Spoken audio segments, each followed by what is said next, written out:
এই যে তোমরা দেখছো সকল ফেসবুক বন্ধুরা, এই মেয়েটাকে, এটা আমাদের বাচ্চার মতো, তো কেউ বোনের মতন, তো তার কারণে বলছি সবাই ভিডিওটাকে একটু ভালোবাসা দাও, তো একটু লাইক কমেন্ট করে পাশে থাকো, আর যেতটুক পারো শেয়ার করে দিও।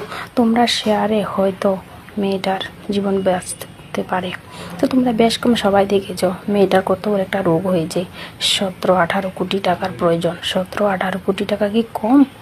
কম নয়।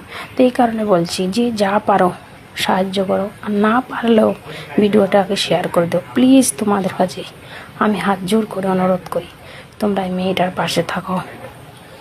তো আমরা ত্রিপুরার সবাই একযোগ হতে পারবো। তো সবাই যদি আমরা মেয়েটার পাশে দাঁড়াই, তো মেয়েটা অবশ্যই ভালো হয়ে যাব। তার কারণে বলছি তোমরা একটু সাপোর্ট করো, ভালোবাসা দাও। আর আমাদের এইখানে যদি কেউ সাহায্য উঠাইতে আসো, কমেন্ট করে একটু জানাও, আমরাও থাকবো পাশে।